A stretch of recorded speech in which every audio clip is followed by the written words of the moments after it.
6টা দোয়া এবং জিকির আছে, যেই দোয়া জিকিরগুলো কোরআন হাদিসে বর্ণিত সকল দোয়া জিকিরের খোলাসা, সারমর্ম এবং নির্যাস। এই 6টাকে যদি কোনো মুসলমান নিয়মিত আঁকড়ে ধরে, তাহলে কোরআন এবং হাদিসের যত দোয়া এবং জিকির আছে কেমন যেন তার নির্যাসটা নিয়মিত সে আমল করলো। বলবো সেগুলা? এই 6টা দোয়া এবং জিকিরের মধ্যে সর্বপ্রথম হলো নবী করিম সাল্লাল্লাহু আলাইহি সাল্লামের প্রতি দুরূদ প্রেরণ করা। নবীজি সাল্লাল্লাহু আলাইহি সাল্লামের প্রতি দুরূদ প্রেরণ করার আমল এরকম আমল, আপনি যদি সারা দিনে শুধুমাত্র নবীজির প্রতি দুরূদ প্রেরণ করার আমলটাই জিকির হিসাবে সবচেয়ে বেশি করেন, দোয়া হিসাবে যদি এটাই আপনি সারাদিন করতে থাকেন, তো আপনার জন্য যথেষ্ট হবে। আল্লাহর কাছে আর কিছু না চাইলেও চলবে, আর কিছু না চাইলেও চলবে। দুরূদ মানে হলো নবীজির জন্য দোয়া করা। ভাই, আল্লাহ তার হাবিবকে রহম করবেন, আপনার আমার দোয়ার দিকে আল্লাহর তাকানোর কোনো ঠেকা আছে? নবীজি কি আমাদের দোয়ার কোনো মুখাপেক্ষী? কিন্তু আমরা তার জন্য দোয়া করলে ওই চান্সে আল্লাহ তাআলা আমাদের প্রতি অনুগ্রহ করবেন। একবার না, আপনি নবীজির প্রতি একবার রহমতের দোয়া করবেন, একবার দুরূদ পাঠ করবেন। মান সাল্লা আলাইয়া মাররাতান সাল্লাল্লাহু আলাইহি আশারা, নবীজি সাল্লাল্লাহু আলাইহি সাল্লাম বলেছেন, একবার আমার জন্য তোমরা দোয়া করলে, আমার প্রতি দুরূদ পাঠ করলে, আল্লাহ তাআলা তোমাদের জীবনে 10 বার 10 জায়গায় 10 টাইমস তোমাদের উপরে আল্লাহ তাআলা অনুগ্রহ করবেন। আপনি টেরও পাবেন না কত জায়গায় আল্লাহ অনুগ্রহ করেছেন। আল্লাহ বাঁচাই দিয়েছেন, একটুর জন্য শেষ হয়ে যান নাই। ওই যে দুরূদ পড়ছেন, আল্লাহ তাআলা রক্ষা করছে, আপনি খবরও নাই। আল্লাহ তাআলা আপনার প্রতি বিশাল একটা দান করছে, আপনি লক্ষ্যও করেন নাই। ওই যে দুরূদ পড়ছেন একবার, 10 বার রহমত হবে। এভাবে যত দুরূদ পড়বে সে তত রহমত এবং অনুগ্রহ পাবে। এক সাহাবী বলেছেন, ইয়া রাসূলুল্লাহ, আমি আমার দোয়ার কত অংশ আপনার জন্য রিজার্ভ রাখবো? আমি তো আল্লাহর কাছে অনেক কিছু চাইবো, অনেক কিছু নিবেদন করব, আপনার জন্য যেন আল্লাহ রহমত নাজিল করে, এটাই হলো দুরূদ। এই দুরূদটা আমি কি পরিমাণ রাখবো? 4 ভাগের 1 ভাগ, 3 ভাগের 1 ভাগ, অর্ধেক? এরপরে সাহাবী বলছেন, আসলে যদি সবগুলোই করি, উনি এক একটা পার্সেন্টেজ বলছেন, আর নবী করিম সাল্লাল্লাহু আলাইহি সাল্লাম বলছেন যে, তাকে বুঝাচ্ছেন যে আরো বেশি করতে পারলে ভালো হয়। তো সাহাবী বাড়াইতে বাড়াইতে শেষ পর্যন্ত বলেন যে, আমার দোয়া যদি সবগুলো আপনার জন্য করি, আমি যদি আর কোনো দোয়া না করি, শুধু আপনার জন্যই দোয়া করি, নবী করিম সাল্লাল্লাহু আলাইহি সাল্লাম তাকে সুসংবাদ দিলেন যে তাহলে তোমার আর কোনো সমস্যা থাকবে না, সব সমস্যা দূর হয়ে যাবে, তোমার কোনো পেরেশানি থাকবে না। ভাইরা আমার, দুরূদের আমল এমন একটা আমল যে আপনার জীবনে কোনো বিপদ, কোনো মুসিবত, কোনো পেরেশানি, কোনো সমস্যা দেখা দিয়েছে, আপনি যদি দুরূদ পড়তে থাকেন, কোনো কিছু মনে আসছে না, অনেক সময় ছাত্র জিজ্ঞেস করে, ভাই পরীক্ষার হলে পড়া ভুলে গেছি, কি করব? আমি দুরূদ পড়া শুরু করেন। আরবদেরকে দেখা যায় কোনো কিছু ভুলে গেলে তারা বলে আল্লাহুম্মা সাল্লি আলা মুহাম্মদ, আল্লাহুম্মা সাল্লি আলা মুহাম্মদ, এটা শুরু করে তারা। কারণ নবী করিম সাল্লাল্লাহু আলাইহি সাল্লাম এর হাদিস থেকে স্পষ্টভাবে, একটি নয় বহু হাদিস থেকে প্রমাণিত, যে ব্যক্তি দুরূদটা নিয়মিত পাঠ করবে, সালাত আলা নবীটাকে যে ব্যক্তি আঁকড়ে ধরবে, সব সময় তার মুখ থেকে সালাত সালাত সালাম চলতে থাকে, এই ব্যক্তির সকল গুনাহ আল্লাহ মাফ করে দিবেন, সকল পেরেশানি আল্লাহ তাআলা মুক্ত করে দিবেন। ভাইরা আমার, দুরূদের আমলটা এত গুরুত্বপূর্ণ আমল, এটা আমরা করি এখন। অনেকে আছেন যে আনুষ্ঠানিকতা যখন থাকে দুরূদের, মিলাদের, তখন একটু সালাত আলান নবী যেভাবেই করেন। আর বাকি অনেকে আছেন যেগুলো করারও কোনো খোঁজ খবর নাই। দুরূদ বেশি বেশি করে পাঠ করবো তো ইনশাআল্লাহ। সবচেয়ে শ্রেষ্ঠ দুরূদ, সবচেয়ে উত্তম দুরূদ হলো দুরূদ ইব্রাহিম, যেটা নামাজে পড়েন। আর সবচেয়ে সংক্ষিপ্ত দুরূদ হলো সাল্লাল্লাহু আলাইহি ওয়াসাল্লাম। এছাড়া নবীজির প্রতি দোয়ামূলক যে কোনো দুরূদই আল্লাহর কাছে গ্রহণযোগ্য হতে পারে, যদি দুরূদের অর্থের মধ্যে, কথামালার মধ্যে খারাপ কিছু না থাকে। দুরূদের নামে অনেকগুলো দুরূদ প্রচলিত আছে বিভিন্ন বই পুস্তকে, অমুক দুরূদ পড়লে অমুক এত নেকি হয়, বা অমুক দুরূদ পড়লে এতবার পড়লে ওই বিপদ দূর হয়। এগুলো কোনো হাদিস নির্দেশিত না, এগুলো হয়তো কারো তাজরিবা, অভিজ্ঞতা নির্ভর। কিন্তু হাদিস নির্দেশিত দুরূদ হলো দুরূদ ইব্রাহিম, আর সবচেয়ে সংক্ষিপ্ত দুরূদ হলো সাল্লাল্লাহু আলাইহি সাল্লাম। অর্থের ভিতরে যদি খারাপ কিছু, শিরকের কিছু না থাকে, নবীকে আবার আল্লাহর পর্যায়ে পৌঁছানোর মতো গোমরাহি যদি না থাকে দুরূদের অর্থের মধ্যে, তাহলে যে কোনো দুরূদই আপনি আল্লাহর কাছে পেশ করতে পারেন। তাহলে 6টা দোয়া হলো কোরআন হাদিসের শত শত সহস্র দোয়ার নির্যাস এবং খোলাসা। তার 1 নম্বর হলো দুরূদের আমল। করবো না বেশি বেশি ইনশাআল্লাহ? আমার জীবনে বহুবার এমন হয়েছে, বহুবার এমন এমন বিপদ যে দেয়ালে পিঠ ঠেকে গেছে, এখান থেকে উদ্ধারের কোনো পথ আর চোখের সামনে দেখা যাচ্ছে না, আমি এই আমলটি, এর পাশাপাশি ইস্তেগফারের আমল যেটা দ্বিতীয় নম্বরে বলবো আমি, এই দুটি আমল কন্টিনিউয়াসলি করে গেছে হরদম, প্রতি নিঃশ্বাসে নিঃশ্বাসে, বাস টয়লেটের টাইম বাদে বাকি ফুল টাইম এটা দুরূদ এবং ইস্তেগফার অব্যাহত রাখছি। আল্লাহ তাআলা এমন ভাবে অলৌকিক ভাবে উদ্ধার করেছেন যে আমার কল্পনায়ও আসে না যে এখান থেকে এভাবে হেল্প হতে পারে। ভাইরা আমার অভিজ্ঞতার 2 পয়সার কোনো মূল্য নাই। আমার অভিজ্ঞতা কি আসলো না আসলো এটাতে কিছু আসা যায় নাই। রহমতুল্লিল আলামিন আল্লাহর রাসূল, আল্লাহর নবী ওয়াদা করেছেন যে আপনার পেরেশানি দূর হবেই হবে ইনশাআল্লাহ। অতএব দুরূদের আমল বেশি বেশি করব না ইনশাআল্লাহ। নাম্বার 2, ইস্তেগফার। ইস্তেগফার এটাও বেশি বেশি করতে হবে, দুরূদও বেশি বেশি করতে হবে। দুরূদের ব্যাপারে নবী করিম সাল্লাল্লাহু আলাইহি সাল্লাম এক হাদিসে বলেছেন, আকসিরু আলাইয়া মিনাস সালাতি মিন ইয়াউমিল জুমআতি ওয়া লাইলাতিল জুমআহ। জুমার রাতে আর জুমার দিনে, অর্থাৎ বৃহস্পতিবার দিবাগত রাত আর জুমার দিন শুক্রবার, এই সময়গুলোতে তোমরা আমার প্রতি বেশি বেশি দুরূদ পাঠ করো। এই যে নবীজি বলছেন বেশি বেশি পাঠ করো, তাহলে দুরূদটা বেশি বেশি পাঠ করতে হবে। ঠিক একইভাবে 2 নম্বর যেটা, দ্বিতীয় আমল যেটা ইস্তেগফার, এটাও বেশি বেশি করতে হবে। কারণ ইস্তেগফার সম্পর্কে কোন কোন হাদিসের ভাষ্যের মধ্যে মান লাজিমাল ইস্তেগফার ভাষ্য এসেছে, অর্থাৎ যে ব্যক্তি ইস্তেগফারকে আঁকড়ে ধরবে, এটাকে কন্টিনিউয়াসলি করবে, ইস্তেগফার কখনো ছাড়বে না, সবসময় তার মধ্যে ইস্তেগফার অব্যাহত থাকবে, ওই ব্যক্তিকে আল্লাহ রাব্বুল আলামিন বিভিন্ন পেরেশানি থেকে সারপ্রাইজড হওয়ার মতো এমন এমন পথ বের করে দিবে যে সে চিন্তাও করে নাই, তার পেরেশানি থেকে মুক্তির পথ আল্লাহ তাআলা দেখায় দিবেন। ইস্তেগফার কিভাবে করবেন ভাই? ইস্তেগফার এমন একটা আমল, এটা ছাড়া তো আমাদের উপায় নাই ভাই। ইস্তেগফার আমাদের দুনিয়ার পেরেশানি দূর করবে, আখিরাতের পেরেশানি দূর করবে। দুনিয়ার পেরেশানি আমাদের বিপদ আপদ মুসিবত, এগুলো রিজিকের অনটন অভাব এগুলা, আর আখিরাতের পেরেশানি হলো আমাদের পাপ গুনাহ এগুলা। কোরআনে কারিমে আল্লাহ রাব্বুল আলামিন সূরা নূহের মধ্যে আল্লাহ নবী নূহ আলাইহিস সালাম তার সম্পর্কে বলছেন, ফাকুলতুস্তাগফিরু রাব্বাকুম ইন্নাহু কানা গাফফারা ইউরসিলিস সামাআ আলাইকুম মিদরারা ওয়া ইউমদিদুকুম বিআমওয়ালিন ওয়া বানিন ওয়া ইয়াজআল লাকুম জান্নাতিন ওয়া ইয়াজআল লাকুম আনহারা। তিনি বলেন, আমি বলেছি আমার জাতিকে তোমরা ইস্তেগফার করো, আল্লাহর কাছে ইস্তেগফারটা করতে থাকো। রুটি রুজি নাই, চাকরি নাই, ইনকাম নাই, ব্যবসা খারাপ যাচ্ছে, পেরেশানি হচ্ছে, ইস্তেগফার ধরো, কি হবে? ইন্নাহু কানা গাফফারা। যদি ইস্তেগফার করো, 1 নম্বর লাভ হলো আল্লাহ মাফ করে দিবেন গুনাহ। ইউরসিলিস সামাআ আলাইকুম মিদরারা, যাতে ফসল ভালো হয়, রিজিক ভালো হয়, সেই ব্যবস্থা আল্লাহ করবেন। ওয়া ইউমদিদুকুম বিআমওয়ালিন ওয়া বানিন, ছেলে মেয়ে হয় না অথবা ভালো ছেলে মেয়ে নাই, আল্লাহ তাআলা নেক সন্তান দিয়ে তোমাকে শক্তিশালী করবেন, সম্পদ দিয়ে শক্তিশালী করবেন। ওয়া ইয়াজআল লাকুম জান্নাতিন ওয়া ইয়াজআল লাকুম আনহারা, আল্লাহ তাআলা প্রসবন দিবেন, ফসল দিবেন, বরকত দিবেন রুজিতে। কিসের মাধ্যমে? ইস্তেগফার। কিসের মাধ্যমে ভাই? ইস্তেগফার। আহা, ইস্তেগফারের আমল আমাদের দেশে মানুষ আমরা জানি না ভাই। এটাও আরবদেরকে আমি দেখেছি, সারাক্ষণ তারা অবসর সময়গুলোতে ইস্তেগফার করতে থাকে, আস্তাগফিরুল্লাহ ওয়া আতুবু ইলাইহি, আস্তাগফিরুল্লাহ আস্তাগফিরুল্লাহ। মানে কি? আল্লাহর কাছে আমি ক্ষমা প্রার্থনা করি, আল্লাহর কাছে আমি মাপ চাই, আল্লাহর কাছে আমি তওবা করি, আল্লাহর দিকে আমি ধাবিত হই, আল্লাহর কাছে আমি ফিরে যাই, আস্তাগফিরুল্লাহ আস্তাগফিরুল্লাহ। আপনি বসে আছেন নিরিবিলি, ভাইরা আমার, এখন আর নিরিবিলি বলতে কোনো সময় নাই, এখন আর ফ্রি টাইম নাই, এখন আর আমাদের অবসর টাইম নাই। আস্তাগফিরুল্লাহ কখন বলবো? মোবাইল টিপতে টিপতে টিপতে টিপতে, ফেসবুকের নোটিফিকেশন দেখতে দেখতে দেখতে, লাইক কমেন্ট গুনতে গুনতে আমাদের এখন কোনো ফুরসত নাই।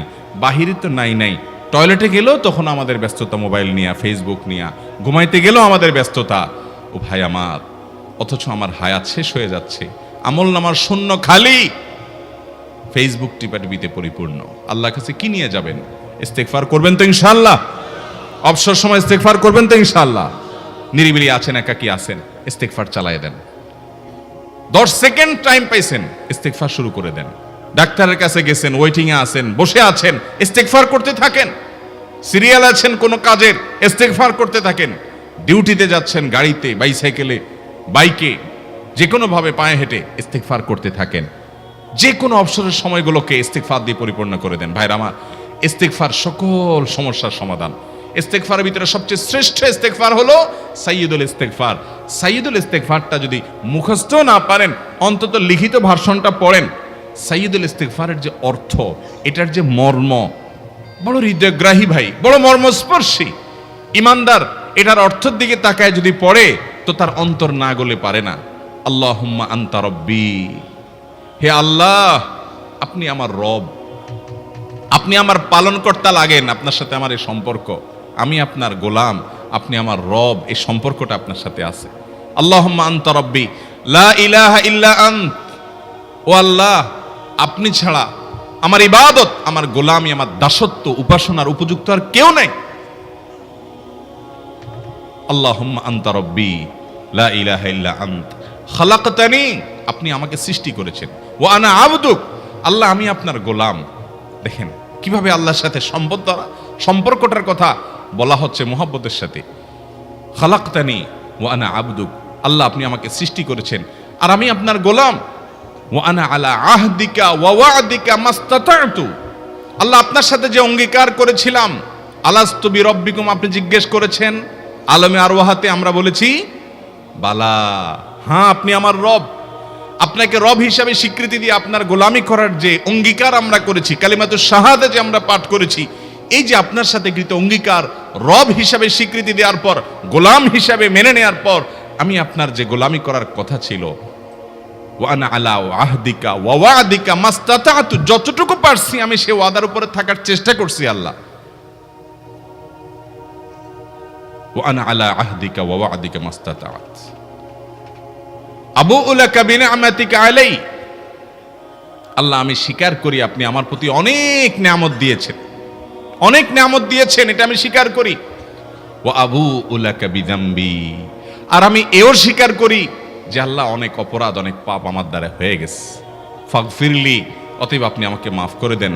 ফাইন্নাহু লা ইয়াগফিরুয যুনুবা ইল্লা আনতা, কারণ আপনি ছাড়া আর কেউ গুনাহ ক্ষমা করতে পারবে। ভাইরা আমার, অর্থের দিকে লক্ষ্য করে করে, মর্মটা বুঝে বুঝে একটু সাইয়্যিদুল ইস্তিগফার পড়েন। লেখা দেখে দেখে পড়েন, ইউটিউব থেকে দেখে দেখে পড়েন, কিন্তু পড়েন। আল্লাহুম্মা আনতা রাব্বি লা ইলাহা ইল্লা আন্ত খালাকতানি ওয়া আনা আবদুক ওয়া আনা আলা আহদিকা ওয়া ওয়া'দিকা মাস্তাতা'তু আউযু বিকা মিন শাররি আবুউ লাকা বিনি'মাতিকা আলাইয়া ওয়া আবুউ লাকা বিযামবি ফাগফিরলি ফাইন্নাহু লা ইয়াগফিরুয যুনুবা ইল্লা আনতা। এটা হলো বড় ইস্তিগফার। এত বড় ইস্তিগফার পড়তে পারেন না, কোনো পেরেশানি নাই, কোনো অসুবিধা নাই। সবচেয়ে ছোট ইস্তিগফার হলো আস্তাগফিরুল্লাহ, আস্তাগফিরুল্লাহ, আস্তাগফিরুল্লাহ। আল্লাহ আপনার কাছে ক্ষমা চাই, কত ভুল হয়ে যায়, কত অন্যায় হয়ে যায়। ভাইরা আমার, এটা হলো রিমুভার। ভুল করে কিছু লিখছেন, রিমুভ করে ফেলছেন, শেষ হয়ে গেছে। আপনি ঘন ঘন ইস্তিগফার পড়তে থাকেন, অগণিত ভুল হয়, অগণিত ত্রুটি হয়, বারবার ইস্তিগফার এগুলোকে সবগুলোকে শেষ করে দেয়। ভাইরা আমার, নিরাপত্তা এনে দেয়। আল্লাহ কোরআনে কারিমে বলেছেন যে আপনার রব আপনার কওমের প্রতি আযাব নাজিল করবেন না যদি আপনি থাকেন। আর যদি তারা ইস্তিগফারে রত রাখে, তাহলে গণ আযাব আল্লাহর পক্ষ থেকে আসবে। অতএব ভাইরা আমার, ইস্তিগফার বেশি বেশি করতে হবে। 6টা আমল, 6টা জিকির, দোয়া হলো শত শত হাজার দোয়া এবং জিকিরের সান্নিধ্যাসের। দ্বিতীয়টা হলো ইস্তিগফার। চেষ্টা করব না ইনশাআল্লাহ ইস্তিগফার করার, চলতে ফিরতে আস্তাগফিরুল্লাহ ওয়া আতুবু ইলাইহি, অথবা শুধু আস্তাগফিরুল্লাহ। আরেকটা ইস্তিগফার হাদিসে বর্ণিত, আস্তাগফিরুল্লাহাল্লাযী লা ইলাহা ইল্লা হুয়াল হাইয়ুল কাইয়্যুম ওয়া আতুবু ইলাইহি ওয়া লা হাওলা ওয়া লা কুওয়াতা ইল্লা বিল্লাহ। এটাও ইস্তিগফার। তাহলে একটা বড় ইস্তিগফার, একটা মিডিয়াম, একটা ছোট, যার যেটা সুবিধা হয় এটা পড়েন। বড়টা হলো সাইয়্যিদুল ইস্তিগফার, সবচেয়ে শ্রেষ্ঠ ইস্তিগফার যেটা হাদিসে বর্ণিত হয়েছে। সাইয়্যিদুল ইস্তিগফার নবীজি সকাল সন্ধ্যা পাঠ করতেন, বিভিন্ন সময় পাঠ করতেন, রাতে পাঠ করার কথা বলতেন। সাইয়্যিদুল ইস্তিগফার পাঠ করলে আল্লাহ রাব্বুল আলামিন ওই দিনে, ওই রাতে, ওই ব্যক্তি মারা গেলে তার সব গুনাহ খাতা মাফ করে তাকে জান্নাত দিবেন ইনশাআল্লাহ। অতএব ভাইরা আমার, সাইয়্যিদুল ইস্তিগফার সবচেয়ে বড়, আস্তাগফিরুল্লাহাল্লাযী লা ইলাহা ইল্লা হুয়াল হাইয়ুল কাইয়্যুম ওয়া আতুবু ইলাইহি ওয়া লা হাওলা ওয়া লা কুওয়াতা ইল্লা বিল্লাহ। এটা হলো মাঝারি ধরনের। আর সবচেয়ে ছোট ইস্তিগফার হলো আস্তাগফিরুল্লাহ ওয়া আতুবু ইলাইহি। তাহলে 6 আমলের কয়টা গেল? 2টা। প্রথমটা হলো দুরূদ আর দ্বিতীয়টা হলো ইস্তিগফার। নাম্বার 3, এটা আমাদের বেশিরভাগ মানুষ জীবনে হয়তো শুনেনও নাই, অনেকে হয়তো শুনছেন, আমল করা হয় না। খুব সীমিত সংখ্যক আল্লাহর বান্দার আমলের তৌফিক হয়। সেটা হলো ইয়া যাল জালালি ওয়াল ইকরাম। এটা একটা জিকির, আল্লাহ তাআলাকে ডাকা, আহ্বান করা, এটাই জিকির। ইয়া যাল জালালি ওয়াল ইকরাম। নবী করিম সাল্লাল্লাহু আলাইহি সাল্লাম বলেছেন, আলিজু বিয়া যাল জালালি ওয়াল ইকরাম। তোমরা ইয়া যাল জালালি ওয়াল ইকরাম এটাকে আঁকড়ে ধরো, এটাকে নিয়মিত করো, বেশি বেশি করে বলতে থাকো এটাকে সব সময় এটাকে মুদাওয়ামাতের সাথে কন্টিনিউয়াসলি এটা বলতে থাকো, ইয়া যাল জালালি ওয়াল ইকরাম। অনেক উলামায়ে কেরাম, মুহাদ্দিসিনে কেরাম ইয়া যাল জালালি ওয়াল ইকরাম কেন নবীজি এত বেশি বলতে বলেছেন, এটার মাধ্যমে আমাদের লাভটা কি, এর ব্যাখ্যা করতে গিয়ে বলেছেন, ইয়া যাল জালাল মানে হলো হে মহান মহান বড়ত্বের অধিকারী, হে জালালের অধিকারী, হে জালাল। ওয়াল ইকরাম, হে দানশীল। তাহলে প্রথম বাক্যে আল্লাহর বড়ত্বের কথা স্বীকৃতি দিয়ে প্রশংসা করা হয়, আর দ্বিতীয় বাক্যে হে দানশীল বলে আল্লাহ তাআলার কাছ থেকে চাওয়া হয় যে আপনি যেহেতু দানশীল এবং আপনি যদি মহান, অতএব আপনি আমাকে দান করেন। এটা ডাকলেই, আল্লাহকে এই বলে ডাকলেই চাওয়া হয়ে যায়। এই জন্য বেশি বেশি করে ইয়া যাল জালালি ওয়াল ইকরাম পড়তে হবে। অনেকে হয়তো নতুন শুনেছেন, আজকে থেকে শুরু করে দিবেন ইয়া যাল জালালি, সকাল বিকাল। মনে থাকে না তো লিখে লিখে ওয়ালে টাঙ্গায়া দেন, বাসা বাড়িতে এমন জায়গায় লিখে রাখেন তাকাইলে নজরে পড়ে, কারণ মোবাইলে আমাদেরকে সবকিছু ভুলায় দেয়, দুনিয়ার ব্যস্ততা সব ভুলায় দেয়। এই জন্য বেশি বেশি ইয়া যাল জালালি ওয়াল ইকরাম পড়বো। 3টা হয়ে গেল। নাম্বার 4 নম্বর যে দোয়া এবং জিকির করতে নবী করিম সাল্লাল্লাহু আলাইহি সাল্লাম সব সময় আমাদেরকে উৎসাহ দিয়েছেন, অনুপ্রেরণা দিয়েছেন, এবং ইবনে সাদি রাহিমাহুল্লাহ তিনি 6টা নির্যাস দোয়া এবং জিকির যে বলেছেন তার 4 নম্বর হলো লা হাওলা ওয়ালা কুওয়াতা ইল্লা বিল্লাহ। লা হাওলা ওয়ালা কুওয়াতা ইল্লা বিল্লাহ। লা হাওলা ওয়ালা কুওয়াতা ইল্লা বিল্লাহ, এটা হলো সারেন্ডার করা, আল্লাহর কাছে সারেন্ডার করা, আত্মসমর্পণ করা। মানে আল্লাহ ছাড়া কোনো ভালো কাজ করার ক্ষমতা কারণ নাই, করার তৌফিক দেওয়ার ক্ষমতা কারণ নাই, আর পাপ থেকে বাঁচানোর ক্ষমতা কারণ নাই। এই জন্য আমি কেমন যেন আল্লাহর কাছে সারেন্ডার করছেন, লা হাওলা ওয়ালা কুওয়াতা ইল্লা বিল্লাহ। কোন অবস্থা, কোন সামর্থ্য, এগুলো কারোর কাছে নাই, শুধুমাত্র কার কাছে আছে? আল্লাহর কাছে আছে। এই অর্থ বুঝে আপনি লা হাওলা ওয়ালা কুওয়াতা ইল্লা বিল্লাহ বেশি বেশি পাঠ করবেন। নবী করিম সাল্লাল্লাহু আলাইহি সাল্লাম বলেছেন, তোমাদেরকে কি আমি জান্নাতের একটা ভান্ডারের খবর দেব, যেটা জান্নাতের ভান্ডার, সওয়াব টওয়াব না, সাধারণ অল্প স্বল্প সওয়াব না, পুরো জান্নাতের ভান্ডারের সন্ধান দিয়ে দিব। সাহাবা ইকরাম তো চাইতেনই সেটা।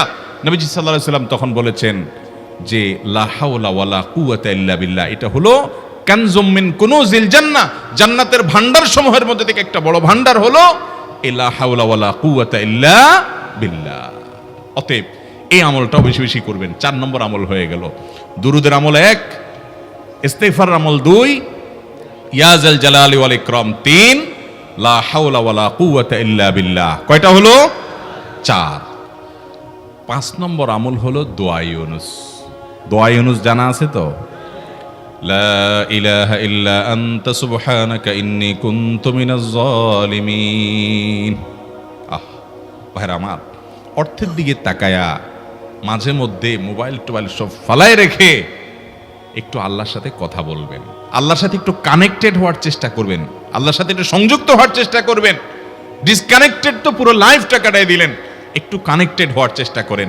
প্রতিদিন কিছু সময় বসে একটু জিকির করেন, চলতে ফিরতে একটু আল্লাহকে সময় দেন। আপনি উপকৃত হবেন, আপনার কল্ব জিন্দা হবে, আমল নামা সওয়াবে পরিপূর্ণ হবে। লা ইলাহা ইল্লা আনতা সুবহানাক ইন্নী কুনতু মিনাজ জালিমিন। অর্থের দিকে তাকান, কত মর্মস্পর্শী। লা ইলাহা ইল্লা আনতা, আল্লাহ আপনি ছাড়া কোনো সত্যিকারের মাহবুদ নাই, উপাস্য নাই। সুবহানাক, আপনি পবিত্র, আমি আপনার পবিত্রতা জ্ঞাপন করছি। ইন্নী কুনতু মিনাজ জালিমিন, তবে আমি সেসব মানুষদের অন্তর্ভুক্ত যারা নিজের প্রতি নিজে জুলুম করেছে, অবিচার করেছে, অন্যায় করে আমার নিজের পায়ে নিজে কুড়াল মেরেছি বহু। অতএব আপনি আমাদের প্রতি রহম করেন। এই দোয়া পাঠ করে আপনারা সবাই জানেন আল্লাহর একজন নবী, তিনি জীবনের সবচেয়ে কঠিন পরিস্থিতির মুখোমুখি হয়ে এমন বিপদে পড়েছেন যে বিপদ থেকে উদ্ধারের কোনো পথ ছিল না।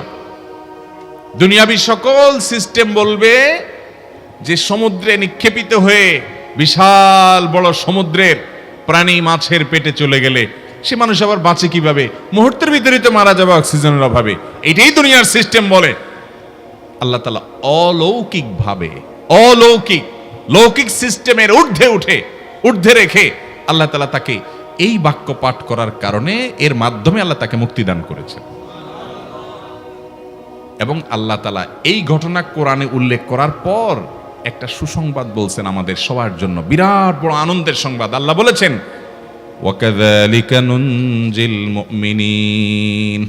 এই বাক্য পাঠ করার পর ইউনূস আলাইহিস সালামকে শুধু রক্ষা করেছেন আল্লাহ, তাই নয়, আল্লাহ বলেছেন একইভাবে তাকে যেরকম রক্ষা করেছি, এই বাক্য যদি কেউ পড়ার মতো পড়ে, হক আদায় করে পড়ে, মনের গভীর থেকে পড়ে, মর্ম উপলব্ধি করে পড়ে, নিয়মিত পড়ে, ওয়াকাযালিকা নুনজিল মুমিনিন, ঈমানদারদেরকে আমি রক্ষা করে দেব এভাবে। আরো শুনবেন, আমাদের প্রিয় নবী সাল্লাল্লাহু আলাইহি ওয়াসাল্লাম বলেছেন, তোমরা আমার ভাই ইউনূস ইবনে মাত্তা যে দোয়া করেছে, ওই দোয়াটাকে তোমরা আঁকড়ে ধরবা, যে কোনো বিপদে আপদে মুসিবতে আল্লাহর কাছে চাইবা। ভাইরা আমার, আমরা বিপদ আপদে পড়লে হুজুরদের কাছে চলে যাই দোয়ার জন্য, অনেকে মাজারে চলে যায়, সেখানে মানত করে, টাকা পয়সা দেয় বিপদ উদ্ধার করার জন্য। কপাল পোড়া জানে না ও কার গোলাম, ও আরশে আজিমের মালিকের গোলাম, তার সাথে ডাইরেক্ট কানেক্টেড হওয়ার সুযোগ আছে, শুধু ইউজ করলেই হয়, সুইচ দিলেই হয়। কপাল পোড়া জানে না, ডানে বামে গিয়ে নিজের আমল বরবাদ করে, ঈমান বরবাদ করে, তাওহীদ নষ্ট করে। ভাইরা আমার, তাহলে যে কোনো সমস্যা ফিল করি অথবা স্বাভাবিক অবস্থাতে দোয়া ইউনূস পাঠ করব, লা ইলাহা ইল্লা আনতা সুবহানাকা ইন্নী কুনতু মিনাজ জালিমিন। ভাইরা আমার, দুনিয়ার মানুষের কাছে আপনি অপরাধী এটা বললে খারাপ লাগে। আপনি একটা অফিসে চাকরি করেন, দুর্নীতি করে চুরি করে ধরা পড়ছেন, বসের কাছে যায় মাপ চাইছেন, স্যার ভুল হয়ে গেছে, আর কখনো করব না, লোভে পড়ে করে ফেলছি, বিপদে পড়ছিলাম, টাকা টানছিল স্যার, আর কোনোদিন করব না, মাফ করে দেন স্যার, চাকরিটা রাখেন স্যার। আপনি মাপ চাইলেন, লজ্জিত হলেন, চোখের পানি ফেললেন, পাও ধরে মাপ চাইলেন, ছোট হলেন। এই ছোট হওয়ার পরে আপনার চাকরি যদি টিকেও যায়, বস যদি আপনাকে মাফ করেও দেন, তারপরেও কি আপনার কাছে ভালো লাগবে? না এত বড় একটা অঘটন ঘটলো, ছোট হলেন, সবার সামনে লজ্জিত হলেন, অনুতপ্ত হলেন, ধরা পড়লেন, মাপ চাইতে হলো, এই জন্য আপনার খারাপ লাগবে না? কিরকম খারাপ লাগবে? এত খারাপ লাগে অনেকে সহ্য করতে পারে না, গুনাহের দিকে চলে যায়, আত্মহত্যা পর্যন্ত করে ফেলে, এই বেইজ্জতি সহ্য করতে পারে না। ঠিক না বে ঠিক? মানুষের কাছে মাপ চাইলে, মানুষের কাছে ছোট হলে মানুষের কষ্ট হয়। অদ্ভুত! আরশে আজিমের মালিকের কাছে সেজদায় পড়ে চোখের পানি ফেলে যদি স্বীকার করেন, ও মালিক, নামাজ পড়ি নাই, বড় জুলুম করেছি, কবিরা গুনাহ করেছি, ও মালিক, হারাম জিনিস দেখে ফেলেছি, খারাপ জিনিস শুনে ফেলেছি, পাপ করেছি, অপরাধ করেছি, মালিক, জাহান্নামের যে বিবরণ হাদিসে আসছে, এটা সহ্য করার ক্ষমতা আমার নাই, আপনি আমাকে মাফ করে দেন। এইভাবে যদি আল্লাহর কাছে একটু চোখের পানি ফেলে দোয়া করেন, একটু দোয়া করে দেখেন, আল্লাহর শপথ করে বলছি, আপনার জীবনে সবচেয়ে আনন্দের মুহূর্ত হবে তখন যেদিন এরকম দোয়া করতে পেরেছেন, চোখের পানি ফেলতে ফেলেছেন। দুনিয়ার মানুষের কাছে ছোট হলে মানুষের মনটা সংকীর্ণ হয়, ছোট হয়, মানুষ অপমান বোধ করে, খারাপ লাগে। মালিকের কাছে যদি কেউ মাপ চায়, চোখের পানি ফেলে, ইস্তেগফার করে, ছোট হয়, তাহলে তার অন্তরে আরো আনন্দ অনুভব হয়। সালহাতু সঙ্গে বুদি দিল খরাশ, আজমুদে এক জামানা খাকে বাস। পাথর হয়ে বহুকাল ছিলে ভাই, কিছু কালের জন্য একটু মাটি হও, আসো, একটু মাটি হয়ে দেখো। পাথর হয়ে তুমি যতটা আনন্দিত হয়েছো, পুলকিত হয়েছো, পরিতৃপ্ত হয়েছো, আরশে আজিমের মালিকের শপথ করে বলছি, আল্লাহর কাছে মাটি হয়ে, ছোট হয়ে, তুচ্ছ হয়ে, অপমানিত হয়ে, ক্ষমা চেয়ে, ইস্তেগফার করে তুমি যখন লা ইলাহা ইল্লা আনতা সুবহানাকা ইন্নী কুনতু মিনাজ জালিমিন, নিজে পাপ করেছো এটা স্বীকার যখন করবে, তখন আল্লাহ তাআলা শুধু মাফ করবেন না, তোমাকে ঈমানের স্বাদ দিবেন, তুমি সাথে সাথে অন্তরে সেটা অনুভব করবা। ভাইরা আমার, আল্লাহর দিকে ধাবিত হব তো ইনশাআল্লাহ? গুনাহের, পাপের, অপরাধের পথ ছেড়ে আসবো তো ইনশাআল্লাহ? লা ইলাহা ইল্লা আনতা সুবহানাকা ইন্নী কুনতু মিনাজ জালিমিন। কোরআন হাদিসের নির্যাসের 5 নম্বর আমল দোয়া ইউনুস। নবীজি সাল্লাল্লাহু আলাইহি সাল্লাম বলেছেন, আমার ভাই ইউনুস আলাইহিস সালাম তিনি আল্লাহর কাছে এটা পড়ে যেরকম বিপদ থেকে রক্ষা পেয়ে গেছেন, তোমরা আমার ভাই ইউনুস আলাইহিস সালামের দোয়াটা বেশি বেশি পড়বা, ওইটাকে তোমরা আঁকড়ে ধরবা, তোমাদেরকে আল্লাহ তাআলা উদ্ধার করবেন। আল্লাহ কোরআনে ওয়াদা করেছেন, ওয়া কাযালিকা নুনজিল মুমিনিন, এভাবে আমি ঈমানদারদেরকে রক্ষা করব। অতএব ভাইরা আমার, বিপদ আপদে ওই মাজারে দৌড় দিবেন না, হুজুরের কাছে দোয়া চান, এটাতে দোষের কিছু নাই, কিন্তু সবকিছুর আগে আপনি নিজে নিজের মালিকের কাছে চান। আমরা অনেকে দোয়া করি না, কেন করি না? আমরা মনে করি যাই রে, আমি এত গুনাহগার মানুষ, আমার দোয়া কবুল হবে, এই জন্য হুজুরের কাছেই শুধু যায়, যে হুজুর যদি কিছু বলে দেয়। আল্লাহর কাছে ডাইরেক্ট চাইলে যে পাওয়া যাবে, এটা অনেক মুসলমান বিশ্বাস করে না, ভালো করে জানে না। ভাইরা আমার, আল্লাহ কোরআনে বলেছেন, উদউনি আস্তাজিব লাকুম, তোমরা আমার কাছে দোয়া করো, আমি কবুল করব, ওয়াদা করেছেন আল্লাহ তাআলা। আমার রব কি ওয়াদার খেলাফ করে? আমাদের রব ওয়াদার খেলাফ করে? ইন্নাহু লা ইউখলিফুল মিআদ, তিনি ওয়াদার খেলাফ করেন না। তিনি বলেছেন তোমরা দোয়া করো, হালাল বক্ষণ থাকে, যদি হালাল উপার্জন যদি থাকে, শরীরে যদি হারাম যদি না থাকে, শর্ত আদায় করে দোয়া যদি করেন, দোয়া করে আবার হুলস্থুল যদি না করেন, তাড়াহুড়ো যদি না করেন, দোয়া করে আল্লাহর কাছে দরখাস্ত জমা দিয়ে দেন, দুরূদ পাঠ করেন, শর্ত আদায় করে দোয়া করেন, আপনি যত অপরাধী হন, যত গুনাহগার হন, যত পাপিষ্ঠ হন, আল্লাহ আপনার দোয়া কবুল করবে। আচ্ছা ভাই, আমরা যত খারাপ হই, আপনি নামাজ পড়েন না, আপনি ফিল্ম দেখেন, আপনি হারাম জিনিস দেখেন, আপনি অনেক খারাপ কাজ করেন, গালিগালাজ করেন, মানুষের হক মারেন, যত খারাপ আপনি হন, আপনি ইবলিসের চেয়ে বেশি খারাপ হতে পারবেন? ইবলিসের চেয়ে বেশি খারাপ হওয়ার সুযোগ আছে? খারাপের বাপ সে, তার মতো খারাপ তো আপনি চাইলেও হতে পারবেন না, ঠিক না ভাই? ঠিক। আচ্ছা, এই ইবলিস আল্লাহর কাছে দোয়া করছে কখন? এমন সময় যখন আল্লাহ তাকে নির্দেশ করছে সেজদা করো, আদমের সম্মানে। সেই নির্দেশ সে লঙ্ঘন করেছে, ডাইরেক্ট আল্লাহর সামনে সরাসরি লঙ্ঘন, সরাসরি বিদ্রোহ। আপনার সামনে আপনার ছেলে, আপনার কর্মচারী, আপনার কাজের লোক ডাইরেক্ট যদি একটা জিনিস বলে পারবো না, কি পরিমাণ মেজাজ আপনার গরম হবে চিন্তা করেন। অথচ আপনিও মানুষ, সেও মানুষ, আর আল্লাহ হলেন সৃষ্টিকর্তা, এ হলো সৃষ্টি। সে যুক্তি দেখায়, খালাক্তানি মিন নার ওয়া খালাক্তাহু মিন তিন, আমারে আগুন থেকে তৈরি করছেন, তারে মাটি থেকে তৈরি করছেন, আমি কেন তারে সিজদা করব? তর্ক যুক্তি হাজির করে আল্লাহর নির্দেশকে আল্লাহর সামনে লঙ্ঘন করেছে। কত ডেঞ্জারাস সিচুয়েশন বুঝেন, কি পরিমাণ রাগ আল্লাহ রাব্বুল আলামিন হওয়ার কথা। তার তো গুণবাচক নাম শুধু রহমান রহিম না, তার গুণবাচক নাম আছে কি? কাহার, জব্বার। তো আল্লাহ রাব্বুল আলামিনের এই গুণবাচক নামও তো আছে। তিনি তো প্রচন্ড রকমের কাহারের অধিকারী। তো আল্লাহর সামনে ডাইরেক্ট তার আদেশকে লঙ্ঘন করেছে, হঠকারিতা দেখিয়েছে, অহংকার করেছে, দম্ভ দেখিয়েছে, এত বড় বেয়াদবি করেছে। ওই টাইমে আল্লাহ তাআলা তো রাগ হওয়ার কথা। ওই রাগের সময়, ওই কঠিন সময় ইবলিস যখন আল্লাহ তাকে বললেন, যাও ফখরুজ মিনহা ফাইন্নাকা রাজিম, জান্নাত থেকে বের হও, তুমি বিতাড়িত, আল্লাহ রাগ হয়ে তাকে জান্নাত থেকে বের করে দিলেন। ভাইরা আমার, এই রকম সময় পর্যন্ত ইবলিস দোয়া করে বসছে। কি দোয়া করছে? রব্বি আনজিরনি ইলা ইয়াউমি ইউবআসুন, আল্লাহ আমাকে সুযোগ দেন, কিয়ামত পর্যন্ত হায়াতটা দেন আমারে, দোয়া করে বসছে। কিন্তু আল্লাহ তাআলা কি করছেন? আল্লাহ বলছেন, তো বড় সাহস তোর, বেটা মাত্র সিজদা করতে বলছেন, করলি না, কমবখত, আবার দোয়া করস? আল্লাহ সেটা বলেন নাই। আল্লাহ কি করছেন? ইন্নাকা মিনাল মুনজারিন, যাও তোমাকে সুযোগ দেয়া হলো। সুবহানাল্লাহ। ইবলিস যদি আল্লাহর রাগ হওয়ার মতো সময়ে, ক্রোধ হওয়ার মতো সময়ে আল্লাহর সামনে আল্লাহর সরাসরি অবাধ্য হয়ে আল্লাহ তাকে বের করে দিচ্ছেন, বিতাড়িত শয়তানকে, ওই টাইমে যদি দোয়া করার পর ইবলিসের দোয়া কবুল হয়, ও মুসলমান, আপনি আল্লাহর গোলাম হিসেবে নিজেকে স্বীকার করেন, আপনি যত পাপিষ্ঠ হন না কেন, আপনার দোয়া কেন কবুল হবে না? আল্লাহর কাছে দোয়া করবো না ইনশাআল্লাহ? ইবলিসই আমাদেরকে বুঝায়, ফুসলায়, তুই কোন মুখে দোয়া করবি আল্লাহর কাছে? তোর নামাজের ঠিক নাই, তোর ইবাদতের ঠিক নাই, এত আকাম কুকাম করস ফেসবুকে, ইউটিউবে, তোর মতো 2 নম্বর একটা মানুষ, কোন মুখে আল্লাহর কাছে দোয়া করবি? থাক, দোয়া করিস না, আমি কেমনে এই মুখ নিয়ে দোয়া করবি? এটা যখন আপনার মনের ভিতরে আসে, তখন বুঝবেন যে মিস্টার ইবলিস অ্যাক্টিভ হয়ে গেছে আপনার শরীরে। কথা কি বুঝাতে পারছি? আল্লাহর কাছে দোয়া করবেন তো ইনশাআল্লাহ।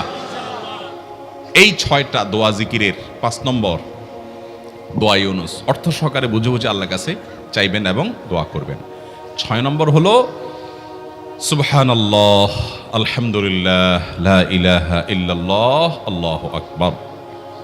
এই বাক্যগুলো দেখবেন ঘুরে ফিরে নবী করিম সাল্লাল্লাহু আলাইহি ওয়াসাল্লাম সারাদিন পড়তেন।